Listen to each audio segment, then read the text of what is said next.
Only 3 laps in here. C's got to keep this pace up. If we're on a long green flag run here, we cannot let that 12 car get too far ahead because it'll be just too hard to catch him by the end of the race. And right now, the 33 and the 127 of Blake Majulis are doing a great job keeping pace with the 12 car Bergeron. Quick lines, people are running. Your top 5 are all running the bottom groove of the racetrack through 1 and 2.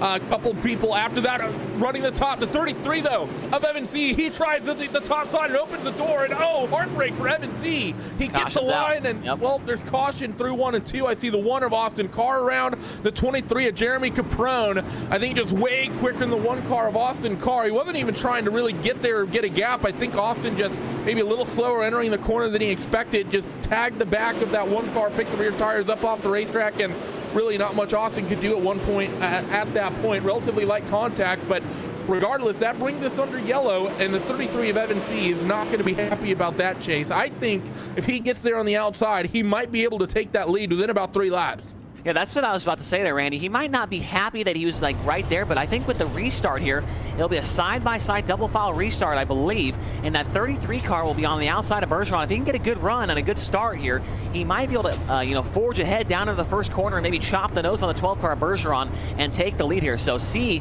in these first couple laps, has shown that he's got some good speed here early on. And the other thing I've liked from this 3-car chase on that initial jump, we saw a handful of times tonight in the LCQs and in the heats, people trying to be aggressive and trying to really time when that pole sitting car, in their race was going to go. And we saw people really kind of trip over themselves because of it. Really, people cause contacts, get into incidents, and that can be a long-lasting thing and could potentially take you out of it. The 33 of Evan C, he was quick on the reaction time, but he wasn't trying to over-jump it and give really Alex the potential to kind of play him and open up a huge margin as we get double-filed back up and ready to go back racing.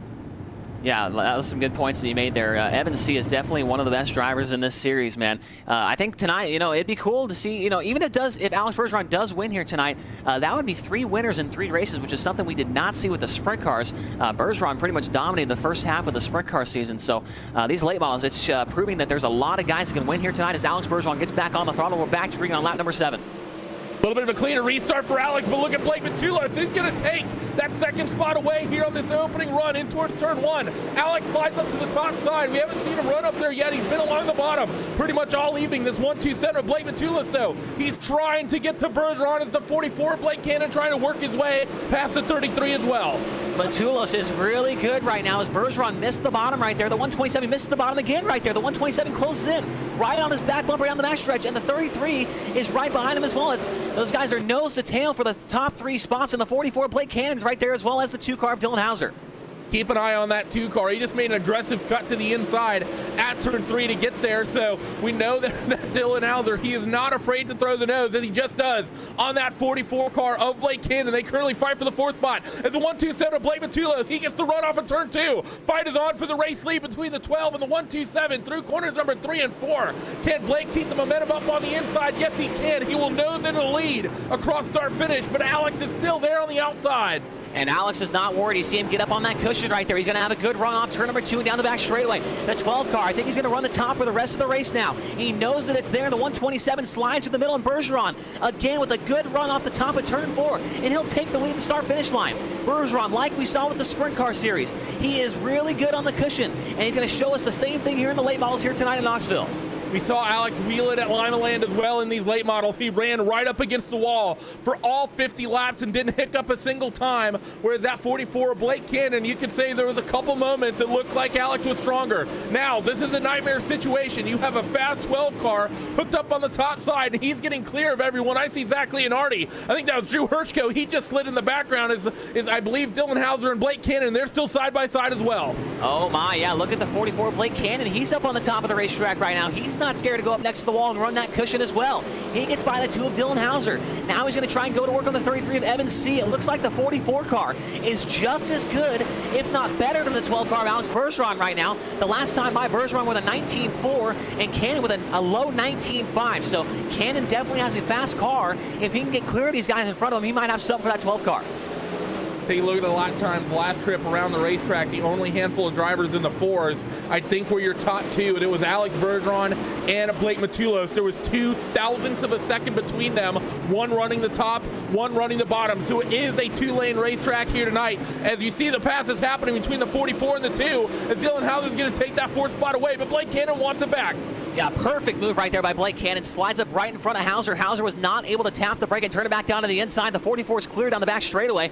Now he's just got to fend off one more charge from the 2 car of Hauser, and he should be clear right here off turn 4 to set his sights on the 33 of Evan C. and the number 127 of Blake Majulis.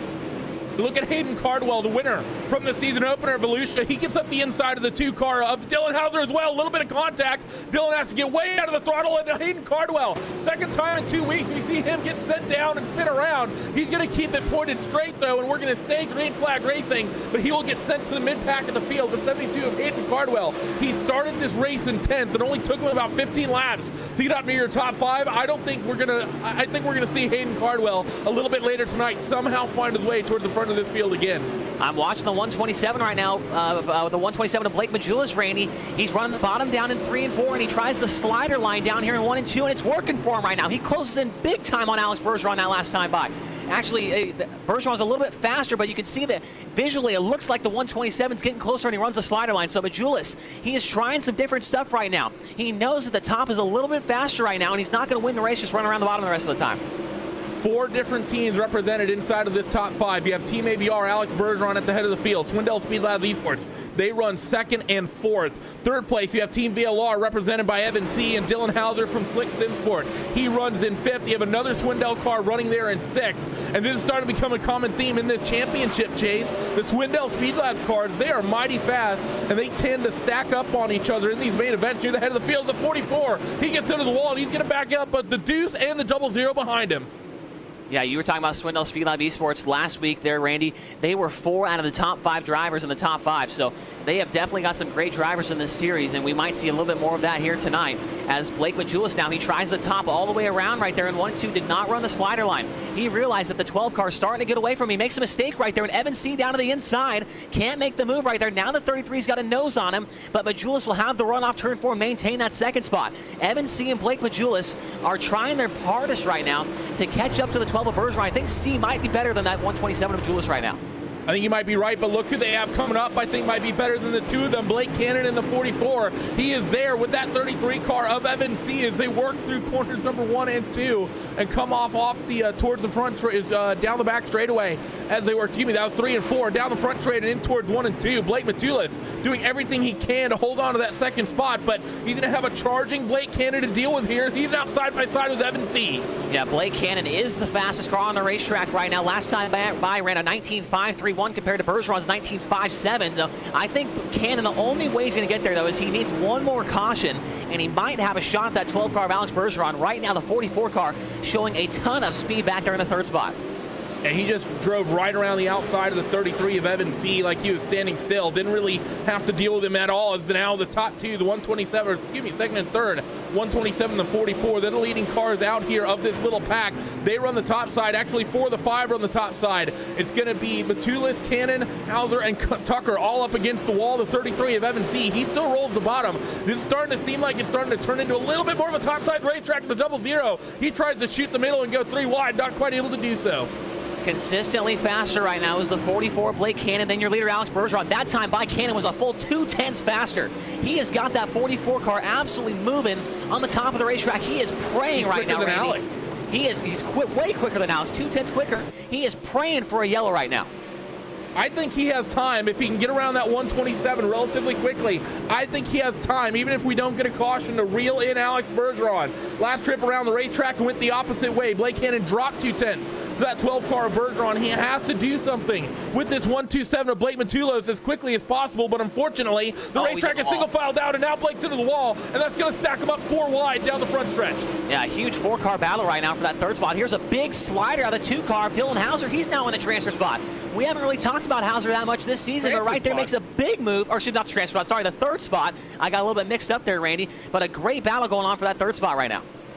Drivers trying to transfer their way to the podium here tonight as they work down. Yeah, there you go. You can run another lap here. 21 laps to go this time, 20 to go. At the end of the next lap, we've had 1 caution here this evening. It would have been a really racy Knoxville Speedway here tonight. Alex Bergeron leads by a 1.5 over Blake Majulis in the 2 car, Dylan Hauser. He's gotten to that 127. A little bit of contact off the corner number 4. Means the 127 gets loose, but Dylan not quite able to make a move. Now through 1 and 2, still about a lane lower is Dylan, but can't quite make the move or make it stick. Yeah, Hauser got into the back of that 127 car that last time by, and he was still a 10th faster than Alex Bergeron. So it looks like the 2 car of Hauser might be the best car on the racetrack, but the laps are winding down. Only 19 to go, and the 2 car of Hauser's running out of time. He is waiting for a caution, just as the 44 car Blake Cannon is.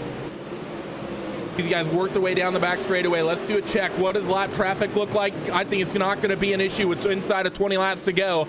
They're nearly a half a lap away from any lap traffic. Look at this jumble near the head of the field, though. Blake Cannon fighting for that 4 spot with Evan C. Evan up the inside. You also have that 00 car of Kendall Tucker on the outside, a little bit ways behind. He makes contact with the wall, and he's going to drop back a little bit. It's a 127 in the deuce. They still fight for 2nd and 3rd, though, as they run, and they have a little bit of breathing room over that duo behind them. Yeah, those 2 guys behind him still going side by side for the 4th spot. It's the 44 Blake Cannon on the top of the racetrack, and then the 33 of Evan C. down low. 5th, or make that the 6th spot, is the 00 of Kendall Tucker. He's falling a little bit back behind these guys as well. So these guys really searching around. Now Cannon and C both go to the bottom in 1 and 2. The racetrack seems like it's really changing up right now, as Cannon thinks that the bottom of the racetrack's a little better now. Hey guys, really moving around here, out here on the racetrack, trying different lines, trying different lanes. Blake Cannon slides up, getting into the outside wall. I see 1 car slow on the wall. Is that the 24? Yes, it was. Zach Leonardi made contact with the wall through 1 and 2. He was slow, but he's going to keep it rolling and keep it moving forward as they work here. As Leonardi fights with the 37 of Randall Carter up the inside of him. 15 laps to go this time. Alex Bergeron ran the slider line right there in car number 12 up front, because right now he's getting caught by that number 127 of Blake Majulis. Majulis is running pretty good lap times right now, but only 14 laps to go. Now the 127's really got to get going here if he wants a shot at this victory, as Bergeron's pulled out to a full 1.5 second lead. And I'm surprised more people, and especially that 127 car Chase, he's not really gotten comfortable on the outside and really running the cushion the way Alex is able to, and we've seen this in the sprint cars as well. Alex just seems to be able to get up there on the outside and just be way more comfortable running up against the wall than anyone else is able to. He does it about 10 laps earlier oftentimes before anyone even thinks about moving up there. The 127, big slider line in towards 1 and 2. That's going to see him hit the outside wall. That'll drop him a few tenths. Yeah, I don't know how Alex Bergeron does it, Randy, man. It seems like every car that he gets in, he is so smooth on the cushion. The rest of these guys really sawing on the wheel, trying to keep it the perfect amount of sideways. And Bergeron just goes in there like it's a Sunday drive and makes it look super easy. Doesn't get into the wall, has no problems at all. And he is showing that he's one of the best on iRacing services. He now pulls out another 10th over Blake Majulis. Able to just about open up that gap. As you see the 44 Blake Cannon, he gets to the back of Dylan Hauser, nearly makes a move but wasn't able to as Dylan tagged the wall. They're coming up towards 10 laps to go. It'll be 10 to go next trip around the racetrack for these guys, as Blake Matula is trying to find somehow, some way to make a late race charge on Alex Bergeron. The 44 Blake Cannon, he will slide Dylan Hauser in towards 3 and 4. He'll get clear for a moment, but then he'll hit the wall, and Dylan Hauser will say, thank you very much. I'll take that bit of breathing room with the podium position. And Blake Cannon, he falls back to this big battle now of Evan C., Kendall Tucker, and the 999 of Dylan Fox. Yeah, now Hauser tags the wall, and now Cannon's right back behind him again. That's the battle for the final spot on the podium right now, and that final spot pays a good $100 right now, so those guys are trying to pick up a little extra payday here. The 2-car Hauser's got it, the 44 and the 33 are all over him, as well as the 00 and the 999 of Dylan Fox, so those guys are really wanting to grab an extra Benjamin here and throw it in their back pocket by the end of this thing. Inside of the final 10 laps here, the 2 of Dylan Hauser, he currently holds onto that extra Benjamin Franklin, but the 33 of Evan C. wants it, and we've seen him make hard contact late in races as well. We saw him racing hard at Volusia. 3 wide, nearly 4 wide in this little group now. The 999 of Dylan Fox tries to get up the inside of the 00, is able to do so while they fight with the 44 Blake Cannon as well. There's a 33 and the 2 still a little bit clear, but Blake Cannon making his presence known. Yeah, now they're 3 wide down the backstretch for the 5th spot. Cannon on the top, Tucker in the middle, and the 999 of Dylan. Oh, look at the move by the 44 Cannon. I thought he was going to try and slide in front of Hauser right there for the 3rd spot. Almost got into the side of him. Now Evan C. takes over 3rd. 3rd spot currently held by that 33 car. The 4 though, and Blake Cannon going to make contact with the 2 car of Dylan Hauser. This is going to be a late race caution. Big jumble of cars off of turn 4, waiting for the yellow to come out, and it will wave. So we're going to get a late race restart here. Wow. The 12 of Alex Bergeron is not going to be happy to see that. He was 2 seconds clear of the entire field. And we're going to get, I believe it'll be about a 2-lap restart chase for these guys disaster for the 12 of Alex Bergeron, and now he has to hold off that charging 127 Matulis. Yeah, Blake Majulis right there was that last time by. I wasn't really paying attention to his lap times, everything before that, but that last time by was a 10th better than Bergeron, so we can only guess that maybe he was better those last 5 or so laps that we were watching that battle for third. So Majulis might have something here in these final 2 laps, and he's probably pumped right now, but I'm guessing right now, actually, I don't know, Bergeron, would he be nervous right now, Randy? He's been doing this for so long, and he's won so many races that right now this probably wouldn't even phase him. I think you have to be, especially in these cars, Chase, where guys are so willing to kind of throw a fender. You know, you can be a lot more aggressive in the late models than you can in the sprint cars. Not that guys show any lack of aggression in the sprint cars, but you can make some light contact here. So if that 127 with Blake Matulis, you know, I think any slight open door that Alex opens up, be it on the top of the racetrack, be it on the bottom of the racetrack, wherever it may be, Blake's going to put that car anywhere he thinks he can that Alex leaves open. Yeah, and we know that Blake Majulis is very, very aggressive. I talked about it earlier in the broadcast that last week went 19th up to 3rd at Limeland on a small bull ring, and you can't do that without being a little bit aggressive. So we know that Blake's aggressive. We know that he's going to be trying to put a move here on Alex Bergeron for the $300 win, and more importantly, move up in the point standings. He came into tonight 4th in the standings. Bergeron came in 2nd. So, and remember, it's $10,000 to win this championship. So that's what they got their eyes on. The eyes are on the prize here in this World of Outlaws Morton Buildings Late Model Championship.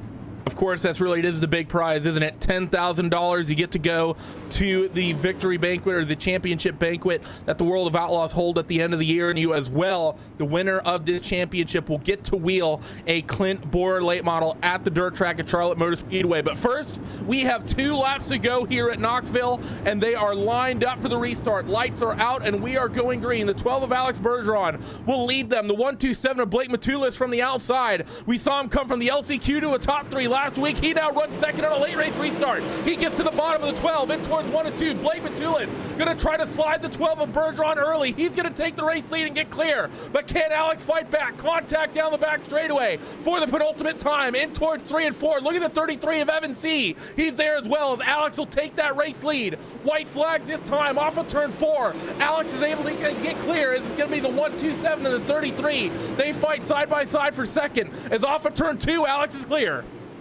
Yeah, down the back straightaway. If the 12 goes to the top, the 127 will go to the bottom, but he's not. The 12 will block the bottom, and in the final corner, they make contact for 2nd. Bergeron will come off the corner and get the victory. 2nd spot will go to Evan C. 3rd will go to Blake Majulis after a fantastic bid at the lead there in the final couple of laps there. I thought Majulis was going to steal that one away from Alex Bergeron there, Randy. This is the original eSport racing game. This is iRacing.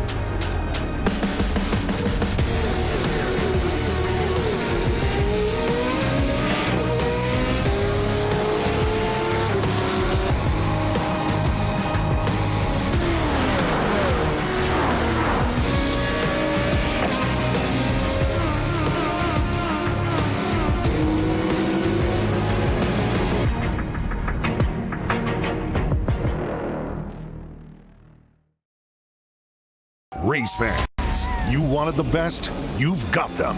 Live on DirtVision.com. Presented by Dry D.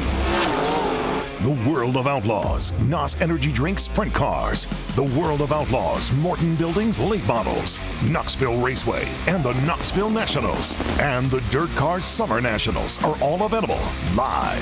Sprint Car and Late Model Fast Passes are available now for just $39 a month, with single event subscriptions available as well. From Volusia to Charlotte, Fairbury to Lernerville, Eldora to Macon, and everywhere in between. Dirt Vision has you covered all season long. Every race, live, anywhere, anytime. Don't be left in the dust. Sign up for Dirt Vision today.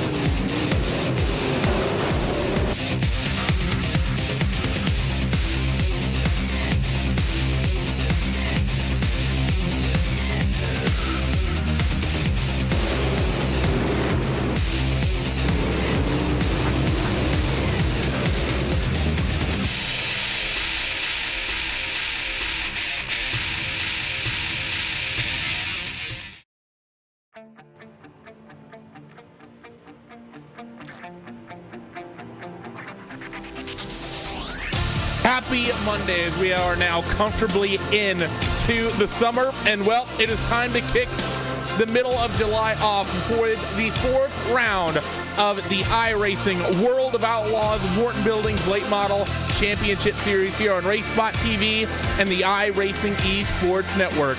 Randy Chinnis, Chase Rodman, and Hugo Louise bring you to all the action as is tradition here on the iRacing Esports Network. And, well, it is King's Royal Week, Chase, and what better way to get prepped for what is probably the biggest sprint car race in the country every single year than with some iRacing Esports late model racing here at the virtual Eldora Speedway.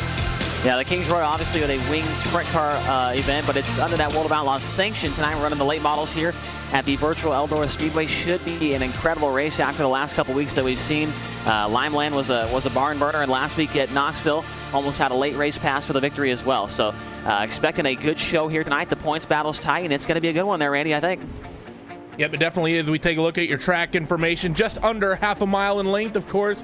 The Eldora Speedway, famous for its high speed, famous for running right up against the outside wall. And, of course, this racetrack owned by Tony Stewart in Roxburgh, Ohio. Qualifying is currently happening. And while these guys get out there and put down their first hot laps of the evening, let's take a peek at your championship points and the way things are currently forming up. And it is the 12 car of Alex Bergeron after what has been a substantially amazing last couple of weeks, especially compared to the way he looked at the season opener at Volusia. He's got himself the championship lead at the moment with Blake Cannon only 3 points back in second. Evan C., Blake Matulis, and Kendall Tucker, they round out your top five. And I think the big thing to notice here, Chase, is through these first three races, the championship much closer than what we saw in the sprint cars. Less than 20 points separate your top four, less than 30 points separate your top five. Yeah, absolutely, man. I mean, I think we've got those top five guys have all been inside the top 10 every race, and a couple of them having at least 2 podium runs. So I think in the late models here, we have a lot more guys that have a chance at winning these races compared to the sprint cars. There's probably about 4 or 5 guys, actually maybe 3 or 4 in the sprint cars. We got about, I'd say, probably 10 guys that can win in the late model deal. So it's a lot more competitive, I think, than the sprint cars, and we've seen that in the championship standings. There's the schedule for the rest of the year. Next week, go to Volusia, then Kokomo, then back to Knoxville. We'll stop at Williams Grove on August 12th, then Limeland, which we're excited about, on August 19th, and then we'll end it off at the dirt track at Charlotte. Yeah, I love seeing the quarter milers in here because the racing we saw at Limeland when we started this month just a couple weeks back was awesome, and I think we're going to see very similar racing at Kokomo to what we saw at Limeland because both are very high banked and very fast quarter mile racetracks. Qualifying, 3 minutes have kicked off out of the 5-minute time drivers have, and we have about half the field that still needs to run laps, but there are some substantial names that still need to pull off hot laps. Currently 7C with quick time of a 15.556, but we have the likes of Blake Matulos, he's in the top 5 in points. James Edens, he's coming off a 2-week suspension. He needs to run a lap. Alex Bergeron, your championship points leader, he's actually coming to the end of his first hot lap right now. He goes to a 15.742, puts him mid-pack.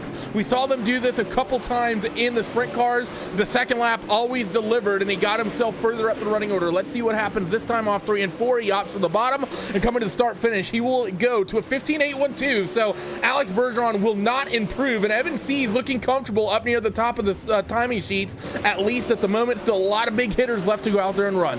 Yeah, absolutely. Like you mentioned, James Eden's back off that fresh suspension here. He's on the racetrack for his second lap. He runs a 15.709. Not a bad lap there for that 52 car. And that slots him about the 12th or maybe the 15th spot as well. Now he jumps up a little bit there on his second lap. So James Eden's right around the top 10. Evan C. though with a 15.556. Garrett Robinson second right now, 15.574. And then Kendall Tucker right now, your top 3, 15.588. So Tucker and C right now trying to make up some points here in the championship. They came in both in the top 5, just outside of Bergeron there and Blake Cannon. So C and Tucker having a good run there in qualifying. Yep, and Evan C. is going to like what he sees here, getting himself quick time, get some nice championship points, because of course points start getting awarded with the qualifying. We'll go down the starting grid for your first heat race, and then we'll go over the event format tonight. It's Evan C. and Blake Cannon, second and third in the points. They will start first and second in this first heat race with Virgil Graham and Matt McKinney on row number 2. Kevin Dedman and Nick Cooper on row 3, with Blake Matulos and Austin Carr starting on that 4th row. So 3 of your championship contenders really inside of this opening heat race chase, with Evan C. and Blake Cannon near the front, but Blake Matulos not qualifying that great. We saw him, I think, have a poor qualifying. I want to see Volusia, and he put in an amazing run to get himself up near the head of the field. And let's take a peek at your event format. So you're going to see 4 heat races here tonight. Each heat race will be 8 laps. The top 4 from each of them will transfer directly to the 50-lap main event at the end of the night. And then we will have 2 twin last chance qualifiers for the last 2 rows of the starting grid for your feature event, and the top 2 from each of those will then transfer to the main event as well. But really stacked heat race in terms of championship contenders here. Yeah, absolutely. I mean, like we said, we've got Evan C. and Blake Cannon. Cannon won the race at Limeland. C's been on the podium multiple times this year. Blake Matulos, he starts back in 7th, and I think what you were referring to earlier there, Randy, was Matulos at Limeland, where he went from, I think, 19th to run 2nd in that race. And so he's going to be coming from the back here. He's coming in the top 5 in the point standings as well. So 3 of your top 5 contenders in the points right now in this heat race. Yep, and 3 in the top 4 actually, as we take off for our first pace lap, and they'll get the first observation lap and then set up for the second here. There's going to be the double 3 and the double 4. We've seen these guys racing hard since the very first race at Volusia. Remember these two doing battle, a little bit of contact, decided who finished on the podium in that one between these two. So the 33 and the 44 maybe becoming really a rivalry fight thus far this season, but they need to bring in some points to the 12 of Alex Bergeron, and they seem to have a good opportunity to do so here on week number 4 at the Eldora Speedway. Pace truck onto the safety of pit road. Evan C. gets on it, and we are green for heat race number 1. Yeah, C gets good jump, gets clear of that number 44 car, Blake Cannon. He's got the 42 car, Virgil Graham, down to his inside. They're 2x2 down the back straightaway. Give the second spot now to the 44 of Blake Cannon as they go side by side for 3rd with Virgil Graham and the 51 car, Matt McKinney, on the outside.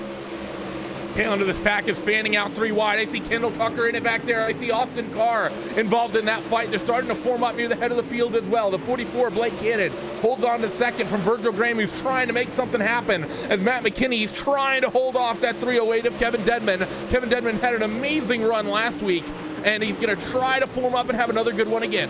Yeah, he's 1 spot out of the transfer spot directly to the main event, running in that 5th position right now. You see this track has still got a lot of moisture in here. You see these guys run through the middle, run around the bottom, run around the top right now, but mostly through the middle of the racetrack.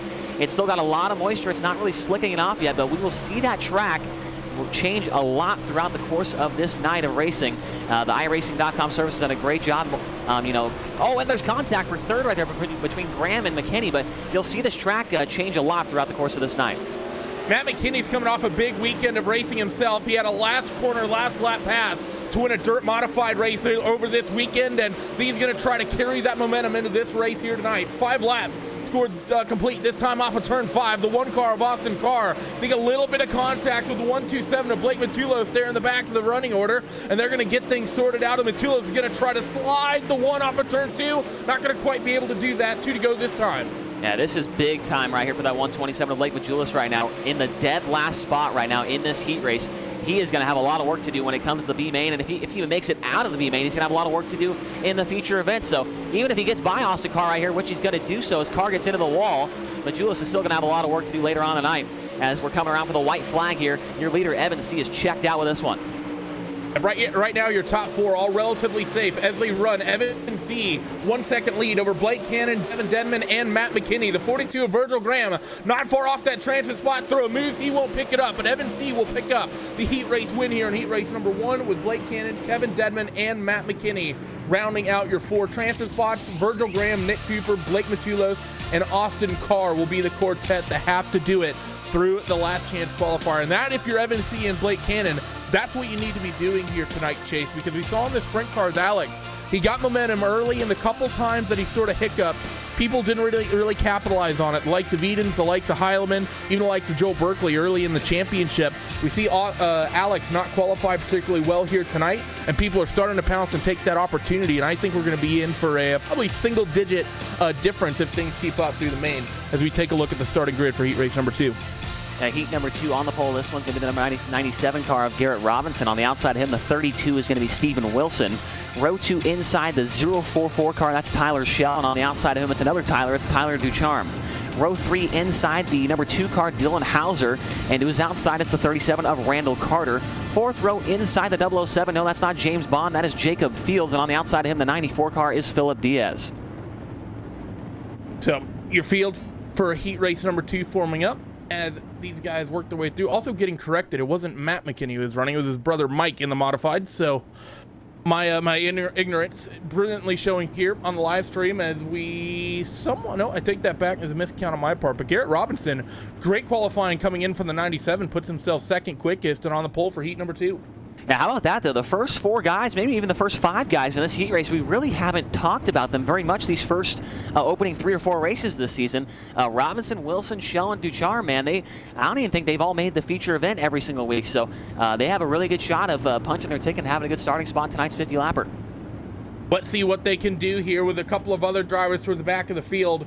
Very, very aggressive and very racy. I see the 2 of Dylan Hauser back there, Jacob Fields as well. As the green flag's going to fire, front row is going to swap places as they head off in towards turn 1. The 044 of Tyler Schell. He gets to the bottom from the top side of the second row, and look at that contact behind. That's the 2 of Dylan Hauser. He's already picked up a couple spots early. I said he was aggressive, and there's contact again with the 2 of Hauser. Yeah, the 2 car got into the 32 off of turn number 2, and they got a 044 car in the middle of 3 and 4. So Hauser making his way through the field. He's not making any friends on his way through the field, but he's making it work right now as he moves into the second spot, trying to track down the 97 of Garrett Robinson. Third is Tyler Schell in the 044 car, and in fourth right now, trying to hold off these guys, the 32 car, Stephen Wilson. You're seeing the new paint schemes for the likes of Dylan Hauser and other drivers in this heat race as well. I see Tyler Ducharme, Slick Simsport with TTL kind of going away in the last couple of weeks. That's the team, the dirt drivers from TTL. They have stayed together, so it's the same team, just under a new name here as they end lap number 3. Transfer spots currently under attack is going to be Stephen Wilson. Your top 3 are all spread out relatively cleanly amongst one another, but Steve Wilson, he's the bubble boy, and he has a charging 007 on Jacob Fields and number 9, and Tyler Ducharme charging him down. Yeah, the 007 of Jacob Fields is all over him. Now here comes the 9 car of Ducharme, the inside contact for the 5th spot. The 07 is going to turn him head on the wall. They hang on to it, and the big benefactor of that one's going to be the 37 of Randall Carter, who picks up 2 spots down the backstretch. Yeah, big problems for these guys. They work their way through, and that gives that 32 Stephen Wilson that little bit of breathing room and a bit of contact. The 007 of Jacob Fields, and who's that as well in the wall? Phil Diaz. He gets into it as well. So a lot of contact coming out in this heat race, and there's going to be 2 to go. This time off of 4 and the 9. He gets into the number 007 once again. Tyler Ducharme and Jacob Fields. Definitely no love lost between these 2. Holy cow, man. There is a lot of contact in this one. A big dirty slider there off turn 4 from that 007 car. Jacob Fields really put that 37 of Randall Carter into the wall. They're not even racing for the transfer spot, Randy. They're running for 5th right now. The 32 car, Stephen Wilson, he's loving what he's seeing behind him.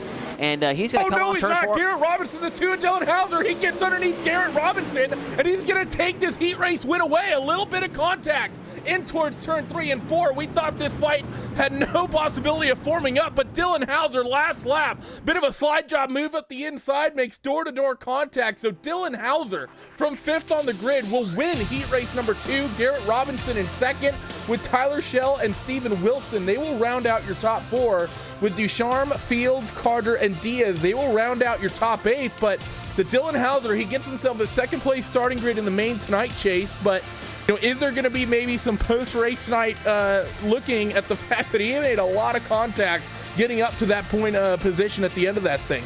Yeah, I'm looking down in the infield right now, and I think I see Garrett Robinson, it might be Stephen Wilson, and possibly Jacob Fields all running down to Dylan Hauser's trailer right now to give him a piece of their something here, a piece of their mind, because they're probably not too happy with him. But Hauser, he's loving it. He's going to start on the outside of the front row as heat race number 3 now pulls off. Yep, and we'll go down your starting grid. It's going to be the 00 of Kendall Tucker on the inside of this front row, starting on the pole with the 77 of Blake Brown on row number 2.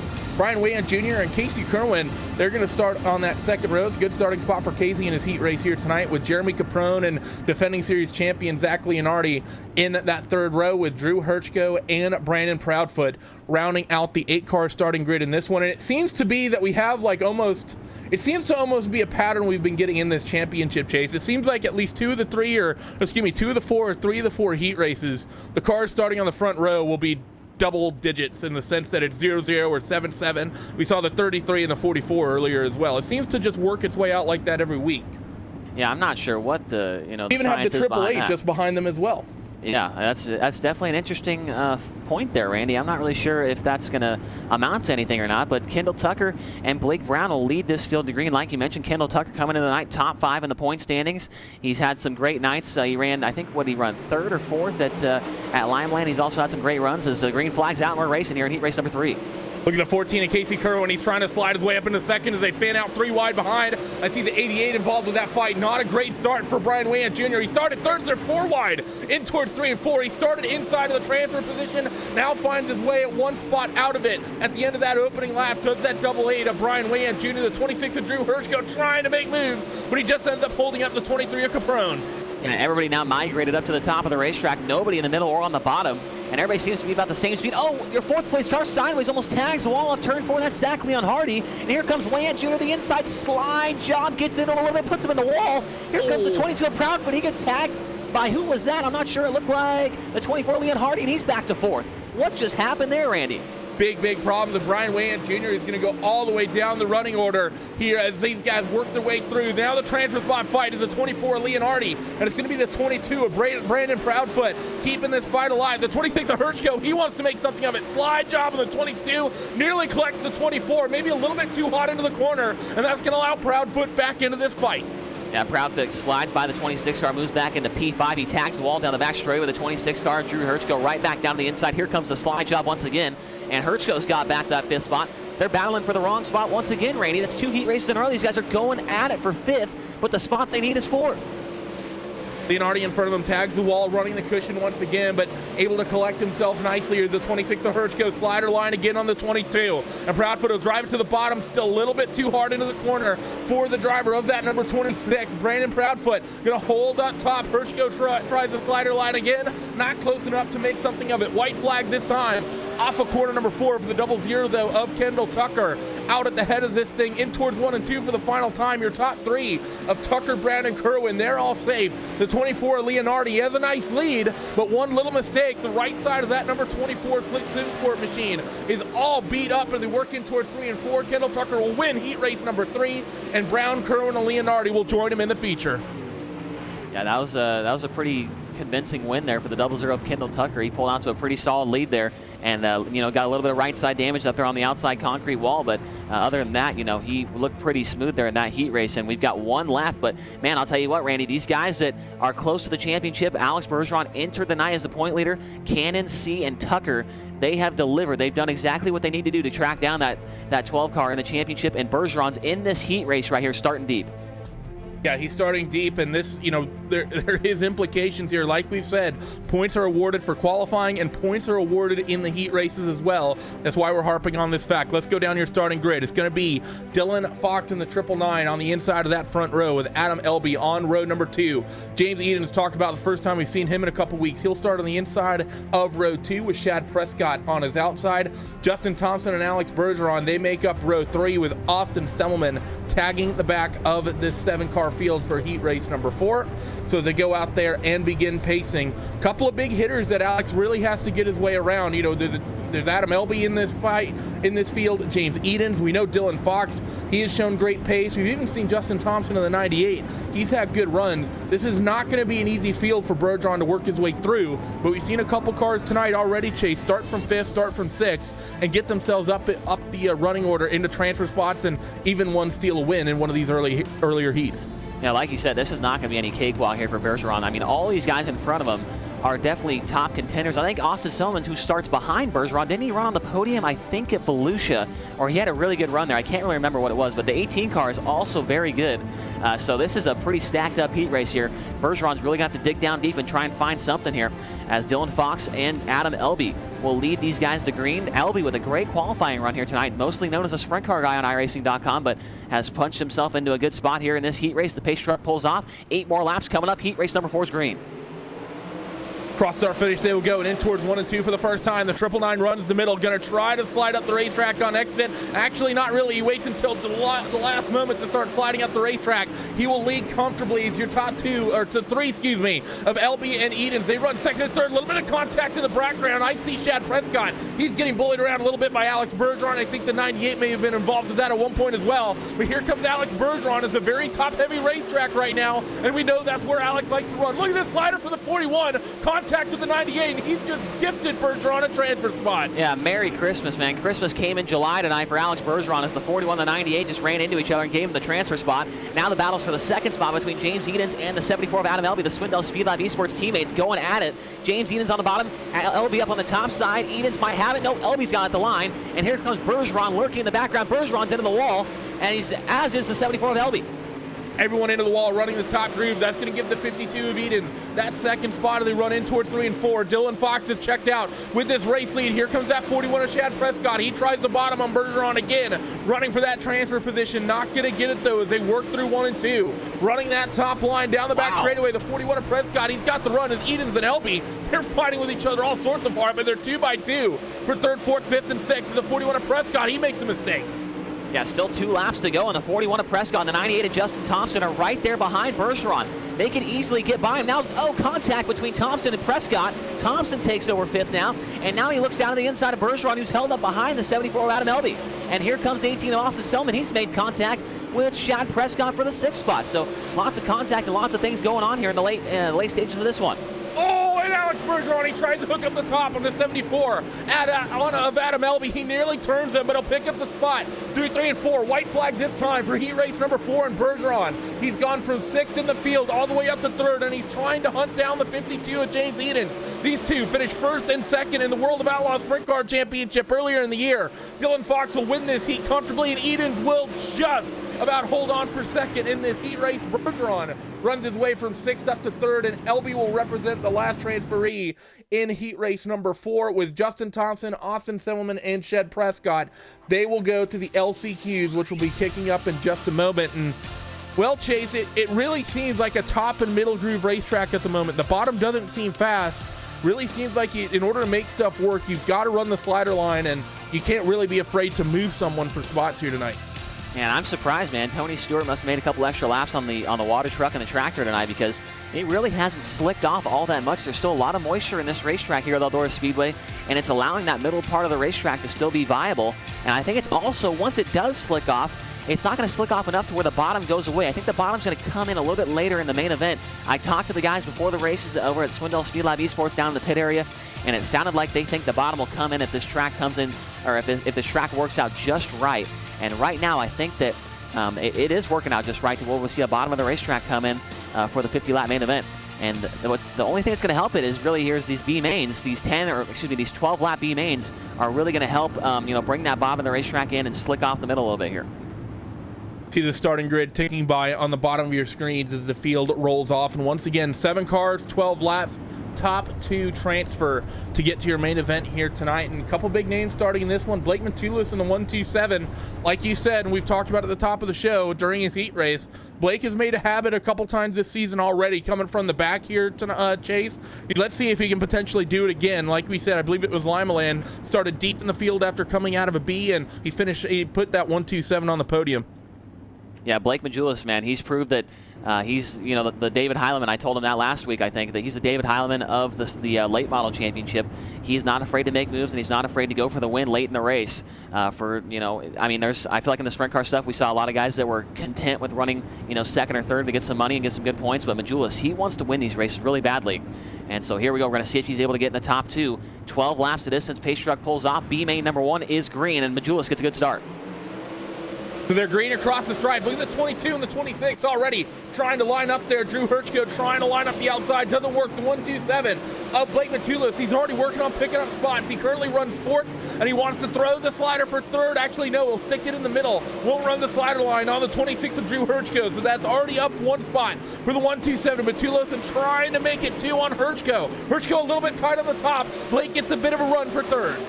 Yeah, Blake Majulis will forge ahead into turn number 3 and take over the 3rd spot. He's got to hope the 26 car doesn't get back down to his inside. He gets into the back, and that's what he needed right there. Majulis will get clear unless the 26 throws a big slider, and he will. Hirschko back across the nose of Majulis, but Majulis turns it back down to the inside. He's going to be clear down the backstretch, and now he's going to set his sights on the 22 of Brandon Proudfoot, and Majulis still has 9 laps to track him down here. Things getting aggressive at the back as well. A little bit of contact between the 35 and Nick Cooper. Austin Carr as well. Those two were involved. Jeremy Caprone sort of in the middle of it, but not part of the fight, not part of that contact that we just saw. And look at the 127 starting to chase down the 22 of Brandon Proudfoot. Last time by is a 0.6 of a second gap. It's down to about 4.5. That 127 is cruising out there on the top, and he's reeling these guys in by about 2 car lengths a lap. Yeah, Proudfoot and Graham went down to the bottom in 1 and 2, and that's going to allow the 127 to catch up to him a little bit more. This time by, Majulis runs a 15.919. The guys in front of him are in the high 9s, so he's definitely still catching him. He's down to 1 car length down the back straightaway. When does he make the move? He's still got 6 laps to go. You don't want to make it too early, but you don't want to wait too long. Majulis tracking down the 22 car, Brandon Proudfoot for the final transfer spot. He ran the middle off of 4, and I don't think it helped him, but look at the 22, Brandon Proudfoot. If they're going to start racing, that's going to bring the 127 into this. They swap positions, they swap lanes. At the 42 of Virgil Graham, he wants that lead back, slider line through 3 and 4. The 22 of Brandon Proudfoot, he gives it to the bottom off of 4, and I think he'll just nose ahead. No, it'll be the 42 by 1,000th of a second at the stripe that time through, but look who's knocking on the door. The Swindell Speed Labs 127 of Blake Matulos, 4 laps to go this time through. Majulis is watching this battle. He's trying to figure out where he needs to go. These guys are running the bottom, they're running the top, they're running all over the racetrack, and it's not making it easy for him to make the pass. He's now as close as he's ever been to the back bumper of Virgil Graham down the back straightaway. Where does Graham go? Where does Majulis go? Here he goes to the bottom. Big slider for the transfer spot. Majulis up the racetrack from the 6th or 7th starting spot. He makes the pass. Graham back down to the inside. 2 laps to go. And Majulis, who came in tonight top 5 in the point standings, he needs this transfer spot. 2.5 laps left as they work their way in towards turn 3. The 127 and the 42, they both run the bottom and the middle. This time, the 22 of Brandon Proudfoot, he will open up a gap because of it. It's now the fight for the transfer position as they run through 1 and 2. Slider from Matulos, and Virgil Graham gets into the back of him. The 127 able to save it, and he will hold that transfer spot for now. The 42 of Virgil Graham, he has lost about 5 car lengths, but has there been damage done to the back of that 127 car? White flag is out this time, and Matulos is up 3 to a transfer spot. I do not have any idea how Blake Majulis held onto that race car there. He got turned all the way sideways by the 42 car Virgil Graham. Brandon Proudfoot will win, and Majulis, with a heck of a run through the field there, will get the final transfer spot. And I don't think Virgil Graham's going to be too happy with him there. I think that Majulis threw him a clean slider there, Randy, and the 42 car just kind of, didn't lift and didn't tap the brakes. He turned it back down to the inside, just ran right in the back of him. Yeah, I think you're right, but I think all the same, when you're coming to the closing stages of a transfer race, that's going to be one of those times that car on the top side of the racetrack isn't going to lift, and he got there kind of late as well, so I think that could go either way. We take a look at your post-race results. It'll be Brandon Proudfoot and Blake Matulis. They'll be the last 2 cars on the inside row for your main event in just a couple of moments, with Virgil Graham, Drew Hirschko, Austin Carr, and everyone else, Jeremy Caprone and Nick Cooper, rounding out that 7-car field. Let's take a peek at the starting grid for LCQ number 2, and you see Tyler Ducharme and Justin Thompson on that front row. Row number 2 is going to be Jacob Fields and Austin Sellerman. When we take a look back towards row number 3, it's going to be Randall Carter and Chad Prescott, with Phil Diaz and Brian Wayant Jr. Couple names that stand out to me in this one. The 9 of Ducharme, he seemed quick in his heat race. He just got turned around, finished well down the running order. The 98 of Justin Thompson, he seemed to be quick as well. But the one starting way down the order here is a Reignition Esport car of Brian Wayant Jr. in the 88. That car looked fast in his heat, and he's starting from the back of this LCQ. I think Brian might have something for this and might be able to put in a Matulo-style run to transfer his way in. Yeah, I'm definitely going to be watching Brian Wayant Jr. in that 88 car, as well as the 41 of Chad Prescott, who was put up a good fight with Alex Bergeron in heat race number 4 and made contact with the 98 car Justin Thompson and took them both out of that fight for the transfer. So I think there's about 4 or 5 guys that are going to be going at it here for those 2 spots to make it into the final spots in the main event here. So it's going to be a good one. Tyler Ducharme, though, he's got the best seat in the house. The pace truck pulls off. 12 laps coming up. BMA number 2 is green off turn number 4. In towards 1 and 2 for the first time. Look at the 007 of Jacob Fields up the inside. The 98 of Justin Thompson. He will not get clear. The 98 will have the momentum up top. They're fanning out nearly 3 wide. Behind them, the 41 of Prescott. We saw him throw some aggressive moves at the 98. A little bit of contact in the 007. He's going to drop back all the way to the tail end of the field. And the 41 of Prescott, he suddenly finds himself running for second. He's about to be leading this race here, Randy. He's running the bottom of the racetrack. The 41's found something down low. Here he comes down to the inside of Tyler Ducharme, actually right through the middle of the racetrack is that 41 car, and he's making it work now as the 9 car's tied on the top side of the racetrack right now. Chad Prescott, he started way back and I believe 7th in this race, and he's about to be leading here on lap number 3. 41 can't quite get the move done, just not enough momentum. Coming off the bottom, the 94 and the 98, they tangle in the background. The 94, Phil Diaz, nearly gets turned. Those drivers lose a ton of time. They're going to be pretty much out of this, barring some sort of big mistake coming from the front of the field. The Shad Prescott in the 41 still hounds the 9 of Tyler Ducharme. They're both comfortably in their transfer spots, but they're trying to fight for this race lead. The 41 gets there. Does he know that the lead across the stripe? Answer's going to be no. It's still the 9. Yeah, good battle going on up front. While these guys are battling, though, contact behind him for the third spot. Brian Wayant Jr. into the wall, and it hands that third spot right to the 37 of Randall Carter. Here comes the 007 up the inside. Can't make the pass there as they continue to go side by side for the race lead. Prescott and Ducharme, they've migrated off the top of the racetrack and have gone down to the bottom of the middle. So, like I said, Randy, it looks like we're going to have a big, maybe 2 or even 3 groover for the main event. Seems that way. It's hard to take our eyes off this battle for the lead group, but that second group is really spicy. It's going to be the third place runner of Randall Carter. He's been able to stretch a slight gap over everyone else, but the likes of Semmelman, Wayant, and Jacob Fields has basically been slider on slider every single lap. The 18 of Austin Semmelman starting to open up a gap, though. The 88 and the 007, they run side by side off of corner number 4. Yeah, they continue to go at it for the race lead as well. Randy, as Shad Prescott's got back to the top of the racetrack, trying to find his way by that number 9 car. Tyler Ducharme will come by this time by, and we'll have 3 laps to go here in this second B main event. Tyler Ducharme's now pulled out to a 2-car length advantage over the 41 of Prescott, and it's almost a full straightaway back to the third place car, Randall Carter. He is praying that one of these virtual engines goes up in smoke, which isn't going to happen, or he's also hoping that one of these guys gets into the wall or they get into each other, because right now there's absolutely no way he's going to track these guys down with just 2 laps to go. Through in towards 1 and 2. The 9-car leads with 3 laps remaining. The 41 of Shad Prescott trying to run the top, but it seems like that top groove had dropped off a little bit and something's hooked up through the middle of the racetrack. You mentioned that Shad Prescott may have found the speed through the middle. Now the 9 of Ducharme. That's where he's running. 2 laps to go this time, and it's about 4/10 of a second. This time off of 4. Oh no, I take that back. I was about to say the 41 was really in the 9, but then he slaps that outside wall and drops a couple of tenths through 3 and 4. The 41 seems to close through the center of the corner. Does he have enough speed to potentially get there? White flag this time as they cruise down the back straightaway for the final time. The 41 of Prescott still about 2 car lengths back. They both run the middle. The 9 a little bit lower this time, but it's going to be to Slick Sim Sports Tyler Ducharme who win this LCQ. Shad Prescott joining him in the transfer spot. Yeah, good race by those 2 up front. They were side by side for a majority of the race, did not make any contact. They knew that they were in the transfer spots and had a big gap back to the third place car, so they did not want to risk it, unlike what they did during that first B main event, but a good job nonetheless by those guys. And upcoming next, well, I think we're going to take a short break, Randy, possibly, and then the feature event. Yep, we will. We'll take a peek at your post-race results from this one right here. This is Ducharme and Prescott who transfer with Randall Carter, Austin Semmelman, Brian Wayant Jr., Jacob Fields, Justin Thompson, and Phil Diaz. Their nights are done. Do not go away. Just about 2 minutes, we will have your 50-lap feature event for you here on the iRacing Esports Network for your World of Outlaws Morton Buildings Late Model Championship Series. Don't go away. Stay here. Race fans, you wanted the best? You've got them. Live on DirtVision.com. Presented by Dry D. The World of Outlaws, NOS Energy Drink Sprint Cars. The World of Outlaws, Morton Buildings Late Models. Knoxville Raceway and the Knoxville Nationals. And the Dirt Cars Summer Nationals are all available live. Sprint Car and Late Model Fast Passes are available now for just $39 a month, with single event subscriptions available as well. From Volusia to Charlotte, Fairbury to Lernerville, Eldora to Macon, and everywhere in between. Dirt Vision has you covered all season long. Every race, live, anywhere, anytime. Don't be left in the dust. Sign up for Dirt Vision today.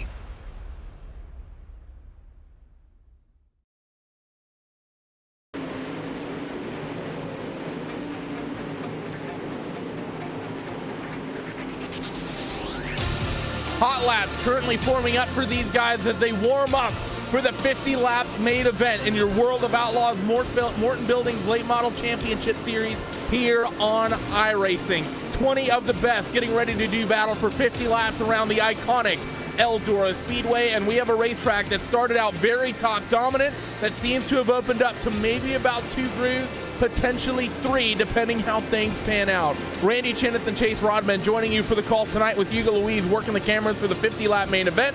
And Chase, this is going to be a good one. I think this is going to have huge championship implications. A number of our drivers that's in the top 5 in points start at the head of the field, but our championship points leader in the 12 car, he'll be rolling off 12. Yeah, Alex Bergeron, he's got a lot of work to do in this main event, but we've seen him do this, Randy, in the sprint car stuff, man. He started back there. He came from probably about the 15th place in the sprint cars and went on the podium. So Bergeron, I think he's got enough confidence to where he's going to be all right in this main event. But he's, there's guys up front like Evan C., Kendall Tucker, Blake Cannon, those guys that are trailing him in the point standings. They are going to try and take advantage of that starting spot by Alex Bergeron. They're going to try and do everything they can to end up in the top 3 here tonight and keep that 12 car behind them. And another thing, Randy, we've had 3 races so far. We've had 3 different winners, and I believe our front row, actually the first 4 cars, have never won a race in this series. So we could see potentially another first-time winner here tonight. Yep, and that's what's really important here and really what's so fun to watch about this championship. As the time is going to run down on the main event, we'll go down your starting grid in a moment. Another driver to keep an eye on, the 2 of Dylan Hauser. We saw him be aggressive in that second heat. He will start on the outside of that front row. But he is not very far back in the points either. He's currently 8th, and that's more than close enough to maybe put a run together and make something happen with the races we have remaining. Starting grid coming at you for the main event. Let's look at your 20-car field here at Eldora. It's the 33 of Evan C., starting on the inside of the front row with Dylan Hauser in that Slick Sim Sport number 2. He will start second. Kendall Tucker and Dylan Fox, they will make up row number 2 with Blake Cannon and Garrett Robinson on that 3rd row tonight. Blake Cannon and James Edens. James puts in a great qualifying and racing effort on his first race back after a couple weeks. They will start 7th and 8th with Kevin Dedman and Tyler Shell. They will round out row number 5. Casey Kerwin and Alex Bergeron, row number 6, that 12 car, easily the one we're watching here tonight for most of tonight with Matt McKinney and Steven Wilson on row number 7. Zach Leonardi and Adam Elby on row 8 with Brandon Proudfoot and Tyler Ducharme and row 9. And this season's B-Main Bandit, it was Tim Ryan and Joel Berkeley in the sprint cars. It's Blake Matulis in the late models. He rolls off 19th after transferring out of the LCQ with the 41 Ashad Prescott on his outside. The field rolls off for their first observation lap. Chase, what do you have for predictions for this one? Well, I think we're going to see the 127 of Blake Majulis make one of those incredible runs up through the field here and end up in the top 5. I called it one of the weeks. I can't remember. I think it was Limeland. I called one guy making it through the field, and it happened. So hopefully I'm good here at, maybe I can have a second career as being a genie or something, or whoever those guys are that, predict the future. I'm not really sure if it's a genie or not, but a fortune teller. That's what I'm looking for there, Randy. I'm also going to expect to see the 12 car of Alex Bergeron put on a good show here coming through the field. We talk about him a lot. And people always ask, why do you guys talk about this guy so much? Because he has the chance here, Randy, to do the impossible, man. He's here. He's got a chance to win $20,000 off a video game in 1 year from winning these championships. So I got Bergeron for putting on a good run here tonight, and I'm also expecting to see a first-time winner with this series here as we're about to go green.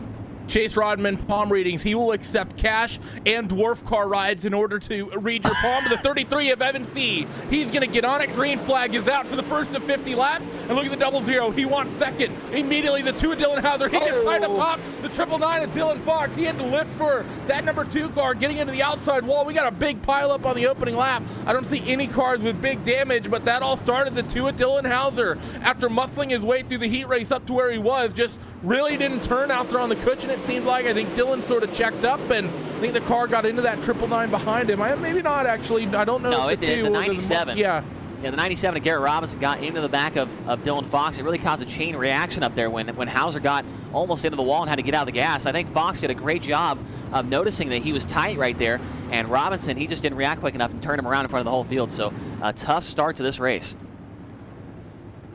So, field quickly under caution here. No real movers to really speak of. Couple guys up a spot, maybe 2, with the way the spins kind of sorted themselves out. But for the most part, everyone will be as they started for this restart. And I think notably, I believe they'll be on a double file restart once again. We typically saw the single files for the sprint cars. These guys double filing up as the field works their way through. But I think notably no major damage. And I think we have all cars still out there running.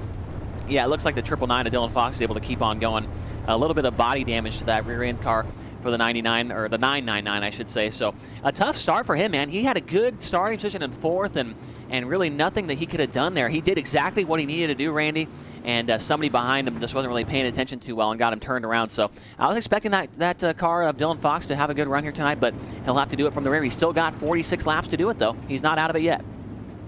Yep, and like we said, we've seen cars come from the back here tonight, and in this championship. Well, let's see what we can make happen. This time, Evan C in the 33. It was pretty much a picture-perfect start from him. Let's see if he can do it again with the 00 of Kendall Tucker. Now will be the car on the outside of him. The green flag's back out, coming to lap number 5 of 50. Yeah, Evan C leads the field into 1 and 2, almost 3 wide for leaders, and Hauser gets into the side of C. Dylan Hauser is not making any friends here tonight at the Eldora Speedway. He's looking for the slider for the race lead at turn number 3. Dylan Hauser at the racetrack. He's your new leader. Evan C turns it back down to the inside, but Hauser will lead on lap number 6. Great move from Dylan to pick that spot up at the 33. Dylan Hauser gets tied on the cushion once again, and Evan C is going to take that spot right back. If you're going to throw the sliders, you have to be able to roll the top, and that 2 car seems to be struggling up there through 1 and 2, 3 and 4. He's a little bit more hooked up. Now the 00 of Kendall Tucker. Can he make it 2 and 1? Yes, he can, but they're going to both get back underneath them as they work down the back straightaway. Great move from the most eligible bachelor we have on iRacing. 2 for the price of 1 sail down to 1 and 2, and Kendall Tucker putting on a show right now as Hauser and C now make contact for the race lead. Kendall Tucker's right there as well as his teammate, the 44 plate Cannon. Hauser's in the wall again. Here comes the 00 down to the inside. Will he throw another slider at him? He will try to, but Hauser's through the middle, so Tucker tries to run the bottom right there. Good battle going on for the second spot. They're side by side down the front straightaway.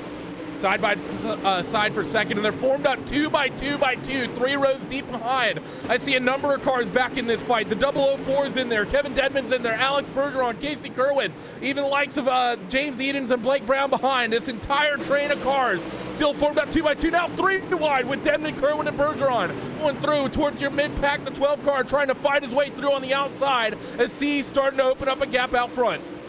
Yeah, I'm watching Casey Kerwin right now in the 14 car. He's the only guy in the field really running around the inside wall, and it's working for him right now. He puts the move on the 308 of Kevin Dedman, and Kerwin's now up to about the 7th spot. He's really slow rolling that bottom of the racetrack. There's a lot of moisture down there right now, and it's working for him. He's going to try and go to work onto the 12 car of Alex Bergeron now. But your leader, Evan C, through the middle of the track, is running a completely different line than the rest of these guys as they're all up on the top of the racetrack. So Evan C looks like he's got something figured out as Hauser tags the wall, and he's trying to track him down right now. Last time by, Hauser was a 10th faster than your leader, and the yellow's out. Yellow's out here on the racetrack. Let's see what may have caused this one. I see Shad Prescott.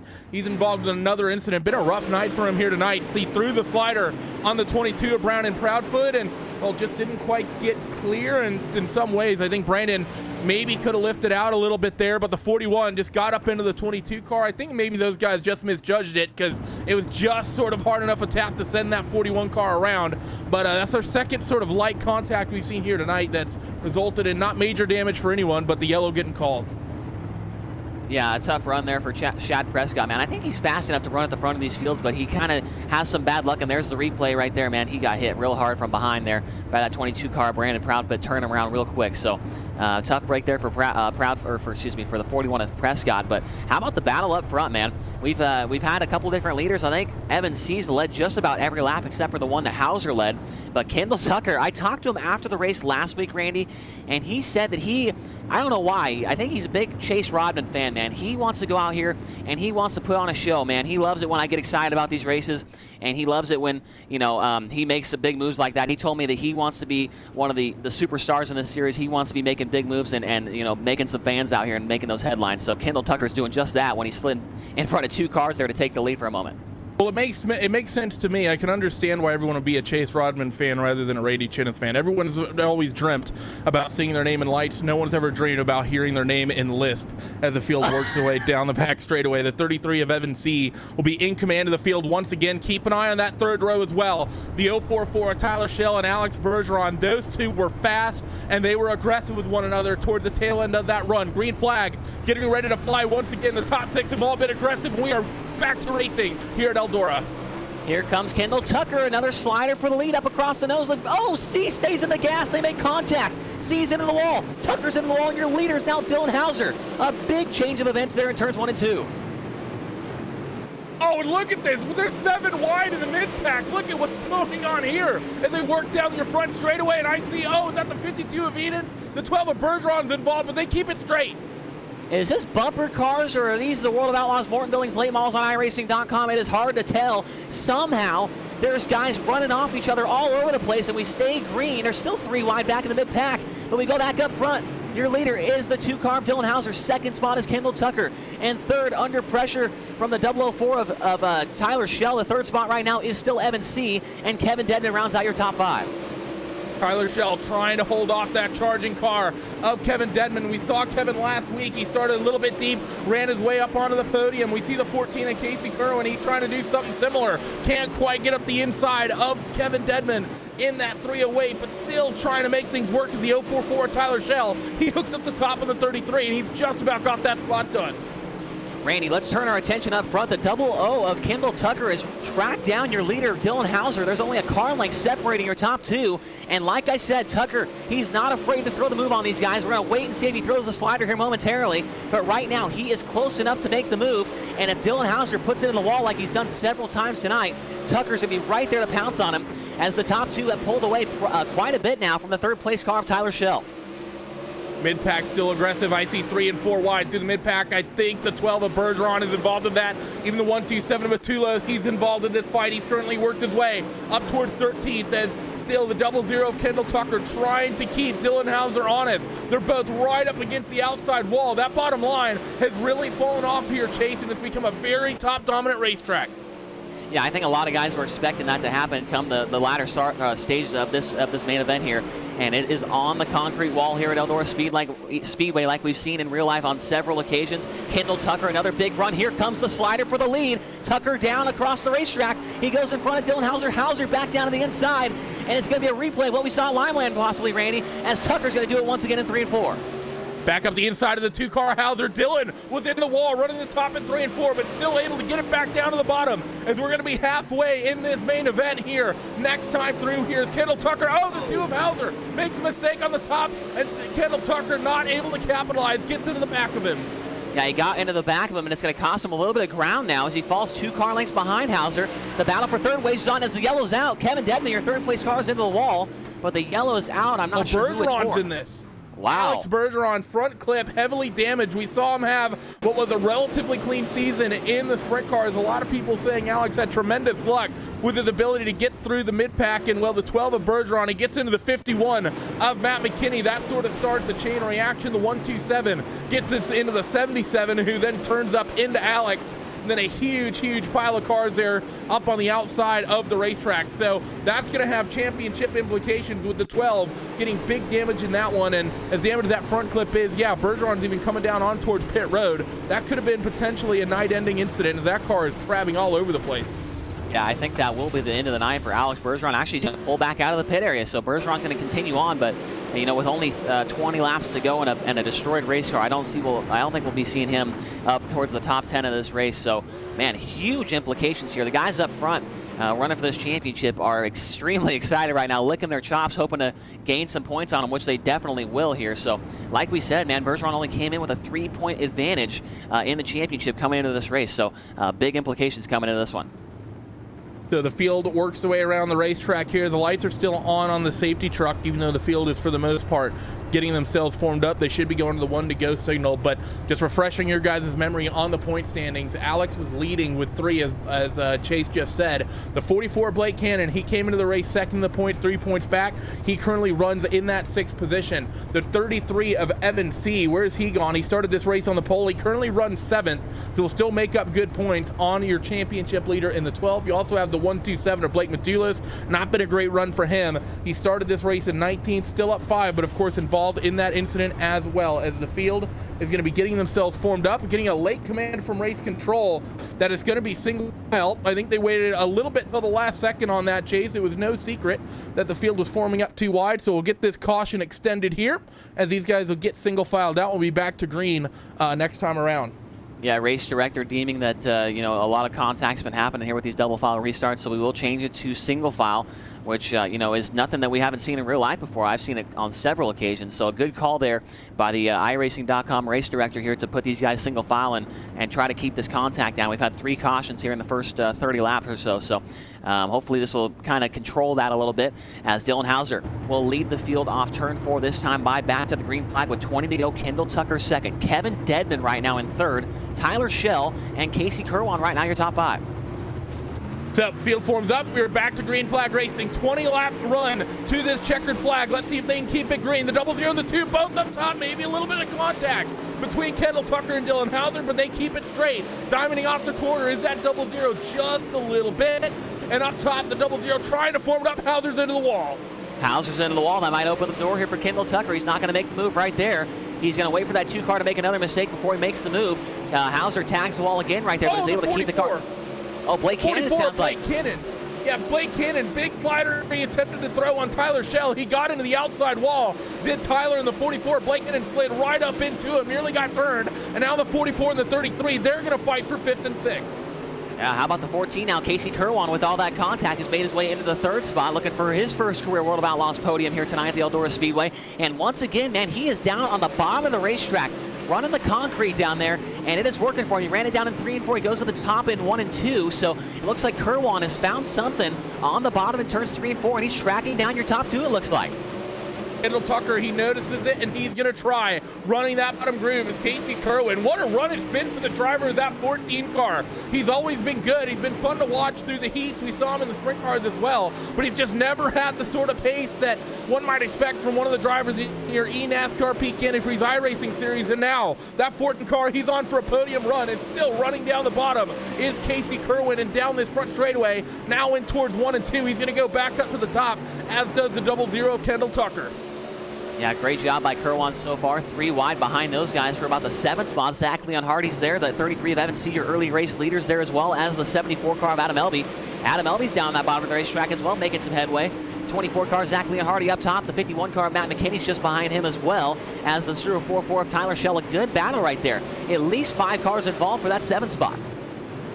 A huge gaggle of cars here. The 51 of McKinney gets set up the racetrack a little bit, sliding through the slick, able to maintain that nicely though as they work their way through the mid-pack. Evan C still in this fight on the bottom. The 74 of LB's down there. Chad Prescott involved in this fight as well. Evans trying to get ahead of that 24 Zach Leonardi, but Zach having them out, that momentum up top is paying off in dividends for him, as looking, just maintaining an eye on the gaps out front. It's still the 2 of Hauser who's opening up the gap every single lap at the head of this field. Is Eden. He's trying to fight with that 24 Leonardi, and he's got the spot. Yeah, James Eden's up to the 6th position right now in the 52 car, running around the bottom of the racetrack as well. Definitely 2 groups of racing have developed here. Right around the bottom and right on the top of the racetrack. Blake Cannon, he's trying a slider line up there in the 5th spot. Car number 44 trying to put a move on Kevin Dedman. Wasn't able to make the move there, and he loses some ground to that number 308 car. As the top 3 have really pulled away from the rest of the field. Actually, you know, it's the top 2 and then a gap back to the 14 of Kerwan, and then another gap back to the 4th place car of Dedman. These guys still forming up 2x2 here, the 24 and the 52. Really one of the few fights we have on the racetrack just behind them. A little bit of fight between the 33, the 41, and the 74. Also fanning out 3 wide. I see the 127 of Blake Matulos in that one, the 044 of Tyler Schell, and the 51 of Matt McKinney. They were 3 wide for a moment. They get it formed up 2x2 as they go back to the top of the racetrack through the 044 and 127. The 51 of McKinney will tag the back of that little group, and he'll get to the top as well. They all slide the bottom through 3 and 4. McKinney gets in there 4 wide ahead of these guys. The 33 of Evan C., the 41 of Chad Prescott in this fight. James Eden is involved as well. And a great rebound for Chad Prescott, who was involved in an early race incident. He's made his way back up to the 8th on car number 41. So Prescott, he was down, but he's not out. He comes to the outside now, James Eden. So Chad Prescott, a late race charge. He's looking for the 7th spot around James Eden's. Eden slides in front of him. Prescott back down to the inside. He's going to have 7th down the backstretch. What a move there from Prescott to pick that spot up down the 52 of Edens. He's going to try to fight back on the bottom. Seems to be a bit of a bottom line. Forming up through 3 and 4. The 1 and 2 still seeming like you want to be up near the top side of the racetrack as everyone's right up against the wall. You might slide down to the middle on the exit. 5 laps to go this time. And Blake Cannon, he's going to run the top at 3 and 4 as most of everyone else starting to migrate down to that moisture in the middle and the bottom. Yeah, you see these guys, they enter in on the cushion, they run it through the middle, and then they drop it down to that moisture on the bottom of the racetrack, and it's getting a good run down the straightaways. I think Chad Prescott's really showing us what that's like right now, as he's drove through this field from the back up to 7th, and is now all over the back of the 24 car, last year's champion with this series, Zach Leon Hardy. Chad Prescott, man, he might be the best car on the racetrack, but he's just not close enough, and he's running out of laps here with just 3 to go. 3 laps to go this time through. Shad Prescott, a little bit of contact with the 24 that time. In towards turn 3. You see the 44 as well of Blake Cannon. He's up on that top groove as well. 3 laps remaining here at Eldora, and the 44 Blake Cannon, he's in the wall, but he still maintains pace. One of Austin Carr in the background. He's going to slide. Who was that? It was the 52 of James Edens, but that doesn't work out as he finds himself finding the wall. 2 laps to go. Yeah, I'm looking at back up at the front of the field right now. It looks like Kendall Tucker, last time by, he was a little bit faster than Dylan Hauser, but the white flag's coming out. He's got to hope for a big mistake here from that 2 car of Hauser. Off turn number 4 and down the front straightaway. White flag's out for Hauser. He looks to the outside of the lap car. Brandon Proudfoot puts him 1 lap down. No problems there. Can Kendall Tucker put a corner together here and track him down with just 2 left-hand corners to go? It's not going to happen. It looks like we're going to have our 4th different winner in 4 races with the World of Outlaws Morton Buildings Late Model Series. Dylan Hauser wins tonight at the Eldora Speedway. 2nd to Kendall Tucker. 3rd will go to Casey Kerr on a great run in that 14 car. An exciting 50-lap feature. That one was Kevin Dedman will finish 4th and Blake Cannon your top 5, but the 2 of Dylan Hauser going to be an interesting, I think, kind of week following this race because Dylan's so aggressive out there. You see a lot of damage on that number 2 Slick Sim Sport car, and I know those guys are going to be happy. 2nd week out for those guys, for that group after separating from TPL, and with the new paint schemes they put out and put down an amazing performance, and they take victory here in the World of Outlaws Morton Buildings Late Model Championship Series, and it's the 2 of Dylan Hauser who's taken a couple victory laps out there. I don't see any donuts forming up just yet, but we'll see what Dylan maybe sizes up here, knowing that he's now $300 richer. Yeah, Hauser put on a great performance here tonight. Started on the outside of row number 1. He didn't make it look too pretty though, Randy. Like you said, he ran into quite a few people in the heat race and a couple in the main event. But nonetheless, man, he gets the job done. He's doing the donuts down on the infield now. Much deserved, man. A $300 payday here tonight for Dylan Hauser, and it's going to move him up in the championship.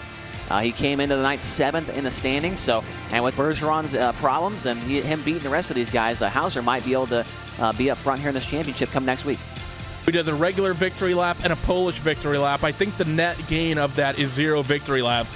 So we will go down your post-race results here from the 4th round of your World of Outlaws Morton Buildings Late Model Championship Series here on the iRacing Esports Network. Dylan Hauser takes the win with Kendall Tucker. He finishes in 2nd. Casey Kerwin puts in an awesome effort.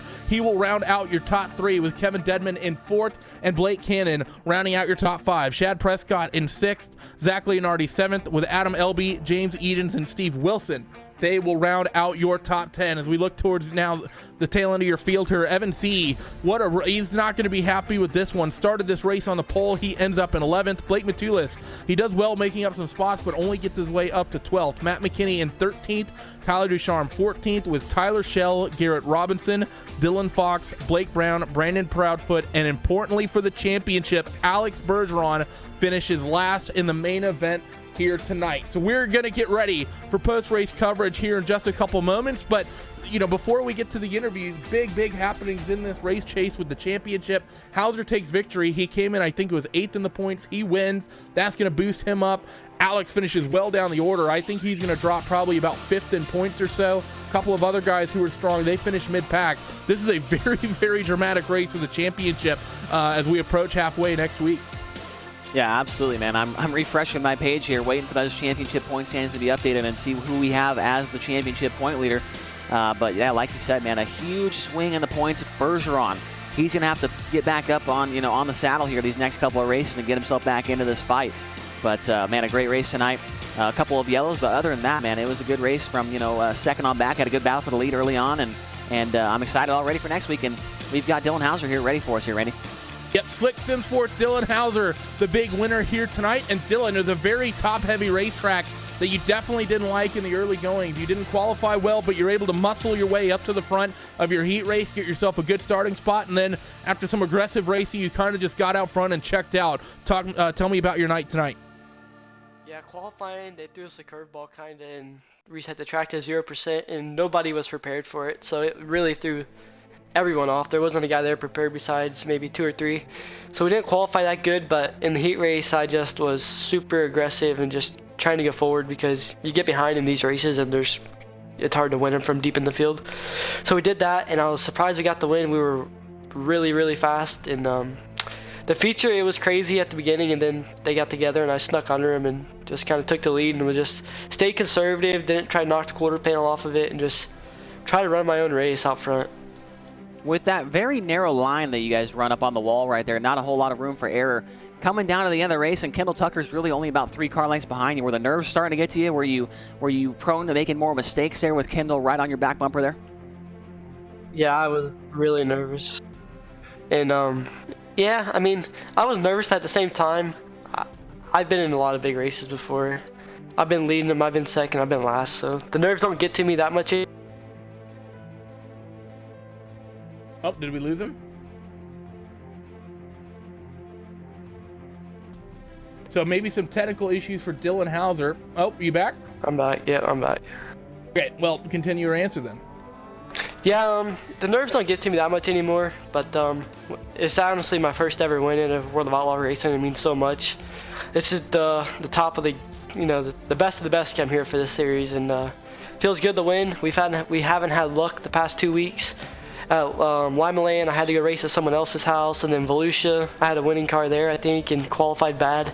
So I think if we can just get qualifying down, we'll be contender every single week.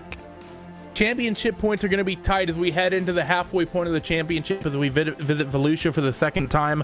The likes of Alex having a bad week, you having a big win here tonight, that's going to boost you in the points. I think we're going to see pretty much your top 5 probably within about 15 to 20 points, I think, when we get the final standings here in a little bit. What do you think we're going to see for the championship? Because the sprint cars, we saw a huge breakaway amongst even your top 3 early. This is not going to be the same way it's panning out for the late models. Nothing against the sprint car guys, man, but this late model series is stacked. There's 10 to 15 guys that can win on any given night. And unfortunately, there's only one winner every night. So, I mean, you saw a lot of guys that are fast, almost didn't make the show. Majulis, 3rd in points, almost didn't make the show. So I think it's going to be coming down to consistency at the end of the year and just who could just have good nights and take the bad of the good and the good of the bad and just keep rolling. Well, before we let you go, Dylan, after this big win here tonight, new group, you guys, of course, being once upon a time partnered with TTL, that team no longer exists, and you guys bring out the Slick Simsport banner. Who gets it done at Slick Simsport for all of your guys' first win in this championship? Yeah, I mean, first and foremost, I got to thank Joel Berkeley. He put me on I was never on the sim team. He put me on this team about a year ago now, and it's been great ever since. We've had a lot of good speed and just a good group of guys. But I got to thank Down Under Graphics, and without them, none of this would be possible. And if you would, go give our Facebook page a like. We're trying to get 1,000 likes by the end of the week, so go do that and follow us on Facebook, and see you boys next week. There he was, your race winner of Dylan Hauser, $300 richer, and going to be putting himself, I think, nicely in the point standings here once everything shakes out. Second place runner, though, tonight, the 00 of Kendall Tucker. He stood by with us as well. And, well, Kendall, it was another great run for you in that 00 Swindell Speed Labs esports car. And with all the drama we've had in this main event, I think you're going to be very close to being the point leader coming out from Eldora. A lot of the other drivers up near the head of the field finishing in the mid-pack or worse. Talk me through this Eldora Speedway. It was very, very aggressive racing out there the entire 50 laps. Yeah, I mean, the track, it unfortunately never really come off the top right there. I mean, a couple people were making it work. I think Casey was making it work back there in 3rd, but I just knew that if I was going to be able to keep up with Hauser right there, I was just going to have to follow right in his footsteps, and I was pounding it for all it was worth right there, but he's pretty good at pounding it here at Eldora. So, I mean, run second right there with him. I mean, I think if he would have slipped up, just tagged the wall just one time, I mean, we would have been right there. I mean, we were really neck and neck in lap times, I feel like. So, I mean, just congrats to him, man, and to come home second here, it's I'm pretty happy just to be able to survive that race right there. Yeah, we talked a little bit last week, and you were telling me that you want to be one of these guys that's known for these big moves and being exciting in this series, and you kind of showed that tonight. I think there's one point where you slid by Evan and Dylan at the same time and took the lead there. Man, that was a pretty bold move. Were you thinking you're going to clear that? Were you a little worried that was going to be a little too aggressive early on in the race, or what was going through your mind there? I was pretty confident right there when I was throwing that slider that I would clear it. But I mean, I just knew that I probably wasn't going to have the lead coming off too. But I needed to break that momentum up right there. I mean, it honestly just can feel like a draft sometimes if you let it get that way. But I mean, I was just doing everything I could to get out front right there. I think if I could have got out front right there, we could have just ran away with it like Hauser did right there. So like I said, just hats off to him, and I can't thank all my guys at Speed Lab enough. we head out to Volusia next week for what's going to be the first repeat track of the season. Then we'll have Kokomo afterwards, which is, of course, not a revisit of what we saw at Limaland, but still a fast, high-bank, quarter-mile racetrack. Probably going to see similar stuff to what we saw at Limaland. And then Knoxville as well, going to be the second repeat of the season. What do you think we're going to see over these next 3 weeks? It seems that, we have no clear front runners in terms of the championship. We kind of have a 6 or 7 person group that seems like they're forming themselves up near the head of the points in the series, but no one able to open up a gap. Who do you think is going to be the one that opens that up, and why is it going to be yourself?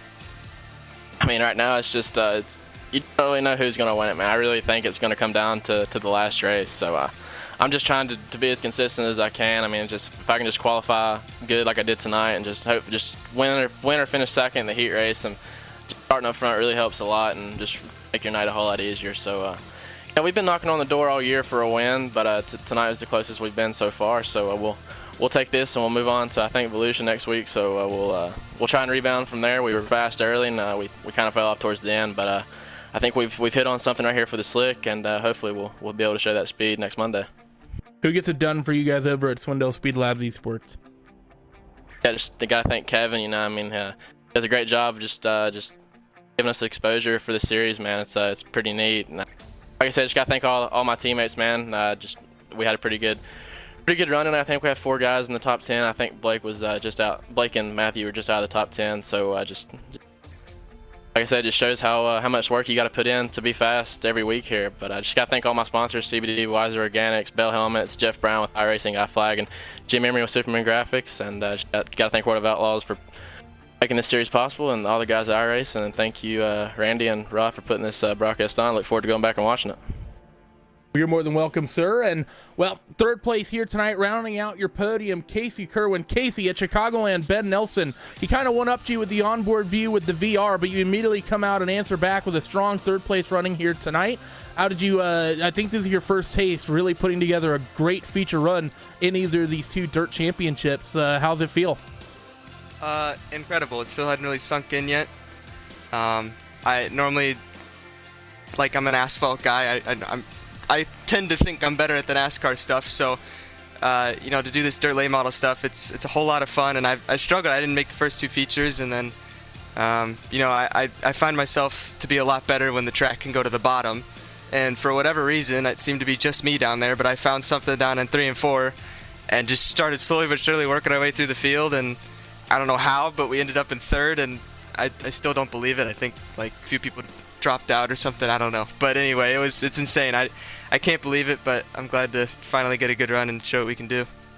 The pool of drivers on iRacing, man, there's just so many good guys throughout every discipline, whether it's, the NASCAR stuff, the road course stuff, the dirt stuff. You and I believe it's Logan Clamp who ran in the sprint car stuff. You're really the only 2 guys, Phil Diaz maybe as well. Phil Diaz, that's what I was going to say. You 3 guys are the ones that run in the dirt stuff. How tough is it? I mean, it sounds like you're ecstatic to run on the podium with these guys when, I feel like, in my opinion, the NASCAR stuff gets a lot more publicity. It pays a lot more. It sounds like you're really excited, though, to run 3rd here tonight with these World of Outlaws guys. Yeah, I mean, for me, it's not my bread and butter. I really didn't run a whole lot of dirt in between the time the series ended last year to this year, and I started slowly getting into it. And yeah, I feel like my goal every night is to make the feature. I was ecstatic last week to make the feature and roll off P20. I was so excited, and then tonight I was even more ecstatic just to be rolling off 11th. I told my stream before it started, I was like, top 15 is the goal tonight, and all of a sudden the bottom was in and I found it, and we ended up P3. So yeah, for me personally, this is probably one of the most feel good about races that I've ever had. So yeah, I'm just ecstatic. Like you said, you're one of the drivers in this championship who obviously has pace, but you even said that you're not one of the full-time dirt guys, and you kind of, being able to get yourself into both of these championships this year, as well as definitely putting a lot of your focus to the Peak Antifreeze series with, of course, all the money that's coming with that, and you getting drafted as well in that championship. What have you really turned up and really enjoyed the most of the 2 dirt car series that you've been running in between the Wing Sprint Car and the Super Lates? Because it's always the big question is if someone is who's a dirt fan, are they an open wheel person, and do they like the late models and modifieds more? So what do you see yourself forming up as, or is this podium position biasing you a little bit? I've always loved the late models better. I just the sprint cars are insane, and they're insane to drive, and it's a whole lot of hold on and hang on, hold tight, yeah. And but yeah, the late models are a whole lot more fun. At least you can. My biggest fear in the sprint car is like you barely touch, you can get sit flipping. Late models you can at least beat and bang a little bit, and just I like being sideways, hung out, right rear hung up against the fence, stuff like that. It's just they're more fun to drive in my opinion. So, and when nights go like tonight, they're really fun. So, yeah, I'd prefer the late models. So with Casey saying that he prefers the late models, that'll be myself and Rodman you hear screeching in California about that. But Casey, congratulations on the third place finish tonight, man. Enjoy the $100 that's going to be going your way, and who gets it done for that number 14 Slick Sim Sport and Clint Boyer machine? Yeah, I got to thank Dylan Hauser and everyone at Slick Sim Sport for putting the time in for the sets. I spend a lot of time on the peak stuff, so I don't help out as much as I really should with the setup. So for them to support me, and I'm very fortunate for that, or else I'd be nowhere. But yeah, and then Clint Boyer Racing, I got to thank them for believing in me, not only in the NASCAR Peak Antifreeze series, but for them to believe in me to allow me to run their car in the series too. So if Clint or Chip at Boyer is watching, thank you, and I'm glad I finally have something to show for it. And yeah, hopefully, and thanks to my Twitch chat too for always supporting me every week, whatever I'm racing, whether it's World of Outlaws or Peak or whatever. So yeah, just got to thank everyone who supports me, and glad we have finally something to show for it. And you guys for putting on the broadcast, and everyone watching at wherever they are in the world. It's incredible. Well, you are incredible to watch, my friend. So thanks, Casey, once again, and congratulations as well. Enjoy it. It'll be interesting to see if you can keep this momentum up going into the next race at Volusia. Next up, fourth place finisher tonight is Team VLR's Kevin Dedman. And Kevin, it was a good run you had last week. We got to talk to you, I believe, for the first time, and you put in another good result this time as well, run yourself up from 9th up to 4th. You're part of and kind of buried in that mid-pack shenaniganry for a good chunk of the race. How did you survive to get yourself up to a P4? Yeah, man, it was a great race. I was listening, Casey's interview just then, and I like running the bottom too. And so I was thankful that this race, there were times where you could use that. It wasn't just strictly around the top the whole time. So I started back in 9th, and just found my way, getting past people when they would get in trouble up top, and I could just drive under them. And, brought home a 4th. I would have loved that 3rd. Casey was flying on that bottom and got by me there on that last restart. But, proud to bring home another top 5.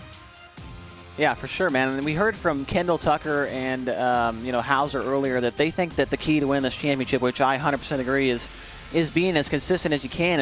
And, we've talked to you the last 2 weeks in a row, and I think you've ran top 10 the other 2 races that we've ran. And right now you find yourself 7th in the point standings, really not that far off the championship. How are you feeling about that? Yeah, I'm pretty excited about that, man.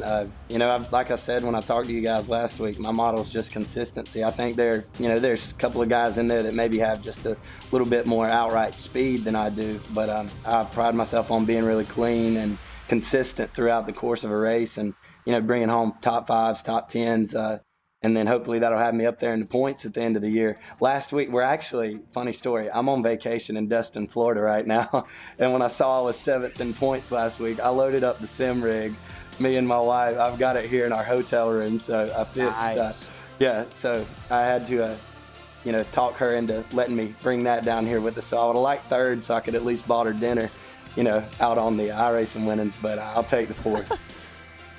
And for you guys at Team VLR, it's sort of an extreme kind of couple of drivers you have, because you're kind of consistently finishing your way up near the front of these running orders, but a handful of the other VLR drivers, really been struggling to get themselves up near the front. The 18 of Austin Selman, he's a driver that when we first got the dirt stuff, he's really one of the top guys, especially in the sprint cars. He's kind of fallen off. Steve Wilson's been kind of consistently mid-pack. What is it at VLR that you think you guys may be missing a little bit, or maybe that you're hitting on that your teammates aren't? Well, I'll tell you, man, and Evan C. has been really quick, and we added him to Team VLR, and he's been a great boost for the team, and he's really helped me a lot with setups. Even before he was on VLR, we had kind of started working together since we're both kind of the same area, the Carolinas, and he had a tough break tonight, man. I think Evan's somebody that really could contend alongside me, for VLR, and I think we've got the speed. It's just going to be stringing it together, and getting clean and not getting the car damaged. And, just being consistent. I think we're going to break through. I hope we'll break through and then maybe go on a streak of wins. Well, congratulations, Kevin, and it was a lot of fun watching that orange and black number 0 run your way through the field. Before we let you go, who gets it done for that VLR super late model? Yeah, I want to give a shout out to Jameson from CNC Designs. I forgot to mention him last week. And I also want you guys to check out my band, Dirty Grass Soul. I'm a musician in the daytime, so please look up our band, Dirty Grass Soul, on all the social media platforms, iTunes, Spotify, all that, and check out our videos. And Team VLR, obviously, Evan and all the other guys over there at VLR, Full Throttle Performance, Slide Job Ranch, Reed Stenhouse Jr. Racing, and my wife, again, like I said, for letting me bring it on vacation. So hopefully I didn't want to miss a race and lose out on that points opportunity. So I'm glad I was able to get some solid points tonight. The wife, undoubtedly the most important teammate of all for Kevin Dedman, who comes out in the 4th place tonight. And rounding out your top 5 is going to be the 44 Swindell Speed Labs Esports car of Blake Cannon. And Blake, I'm not sure if you're aware of this or yet, but I'll break the good news regardless. Coming out of this one, you'll be 14 points clear with the championship lead with this 5th place finish. How's that feel, knowing that a lot of your championship contenders had bad nights and sort of get a nice little uptick going in towards the halfway mark next week? Definitely feels really good.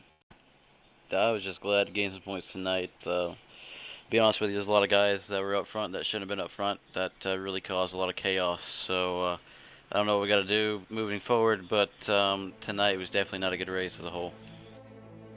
Well, Blake, obviously not very happy. I mean, we definitely agree that there was a lot of contact out there, but you know, when there's a track like this where it's mostly on the top, and you know, you get some guys like that had a good heat race start up front, you know, those things kind of happen. But we head off to Fallujah next week, which, you know, the first race of the year, I don't think maybe there's one caution, so I think we'll be seeing some clean racing and possibly another fantastic race there as well. Absolutely, we're going to a good racetrack, so I really feel like Eldora had potential tonight. I don't feel like it was too bad. You know, just got people just overdriving and being stupid, man. I don't really know. Everybody was really fighting for the top. You know, at the beginning I was rolling middle to the bottom and was maintaining right there in 4th. I really felt like I had a really good car. I was, you know, faster than my teammate and definitely faster than Hauser at the beginning. And then after that one restart, I got killed. I mean, simple as that. I got killed. And after that, it was just salvage mode. But nonetheless, going to Volusia should be a really good race. I think the guys got to clean their stuff up, and we'll be all right. And going in towards, you know, this second half of the championship, we're not there yet, but 4 down, close enough, and you find yourself 14 points out with the points lead. Who do you really see yourself as fighting for the most here? Because there's a lot of fast and consistent names inside of that top 7. Got yourself, of course. Kendall's been pretty frequently inside the top 3, top 5. Evan C as well. Bergeron, of course, is always quick. Blake Matulis didn't have a great run tonight, but we know he can get up there. Dylan, Dedman, even Leonardi, I think if he turns it on, Zach could have a sequence of races and maybe make something out of this, but he's currently about 100 points back, so it's going to be rough. Who do you really see yourself as mainly having to contend with going through these last 6 rounds? You want to give you the honest answer or more of... Of course we want the honest answer. I feel like I'm really the only one that can outrun me is myself right now. If I just mind my P's and Q's day in and day out, do my job in qualifying and heat race and just be smart in the race, I feel like I can definitely have a shot to win this thing. This week was a little bit tougher. I've been on the road since last Friday due to real world racing, so having to come over to somebody else's house and run their setup, haven't turned a single lap all week until 8:05 today, so it was definitely tough tonight.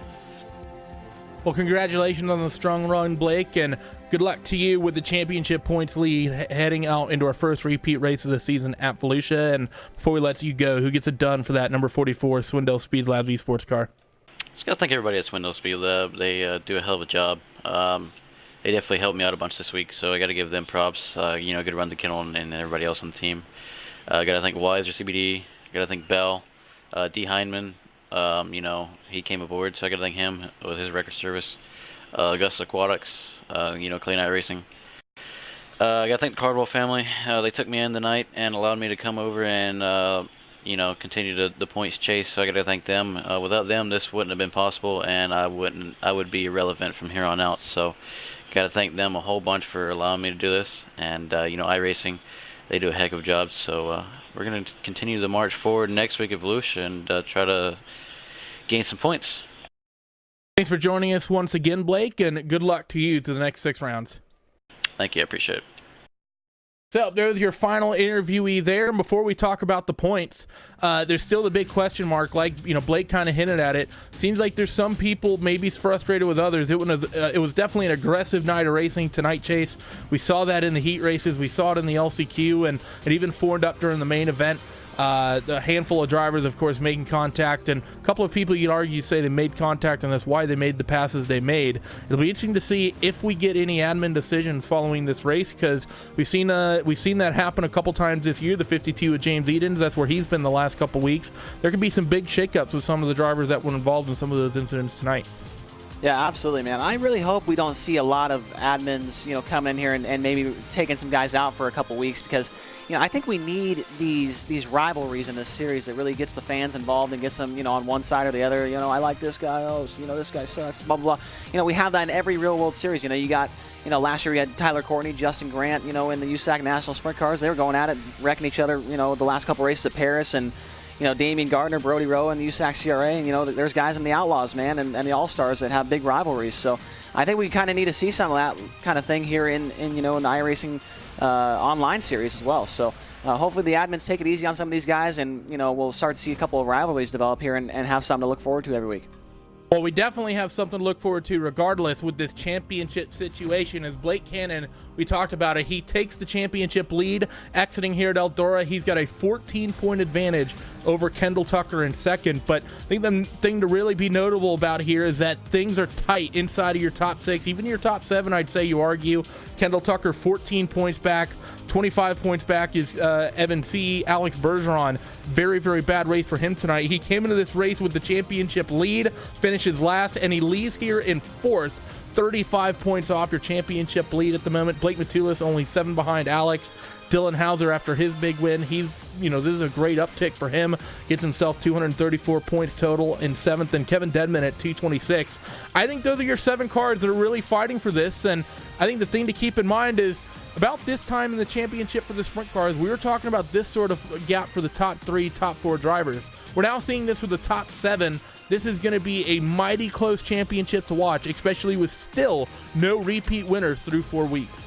Yeah, that's pretty incredible. Like you said, man, in the sprint cars at race 4, I think, like you said, there was 3 guys, maybe 4, that we thought had a chance to win it. And here we've got 7 guys.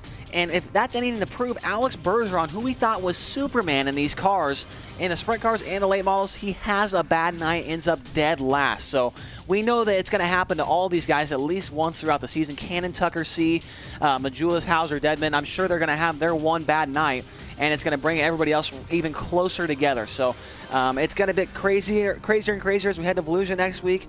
And obviously, the high banks, the quarter mile at Kokomo, Knoxville, Williams Grove, Lima Land, and then finish it off at the dirt track at Charlotte. So you guys at home have got a lot to look forward to the next couple of Mondays, and I'm excited to see how it turns out. I think we're all excited to see how things pan out here on the iRacing Esports Network, but that is going to do it for your World of Outlaws 4th round here with the Morton Buildings Late Model Championship Series here at Eldora. It's going to be Dylan Hauser, the big winner, and Blake Cannon, the big beneficiary, coming away with the points lead. We got to thank all the sponsors that make this possible. Of course, huge thanks to both Morton Buildings and World of Outlaws, as well as iRacing as well, for making this championship possible. And huge thanks as well to DirtVision.com for all the support that they give us. If you're wanting to tune in for any more big races, we don't have any World Championship competition coming at you for this week. However, a little bit later on towards your weekend, we have the iRacing 24 Hours of Spa that'll be broadcast on the iRacing Esports Network. All 24 hours will be broadcast live here on the Esports Network. So be sure to check in for that, for a lot of and some of the best endurance GT3 racing you have ever seen. But from everyone else here at RaceSpot TV and the iRacing Esports Network, everyone associated with the World of Outlaws, Morton Buildings, and iRacing, we give our huge thanks to you for tuning in and making us a part of your Monday night, and we will see you all next time. Bye-bye.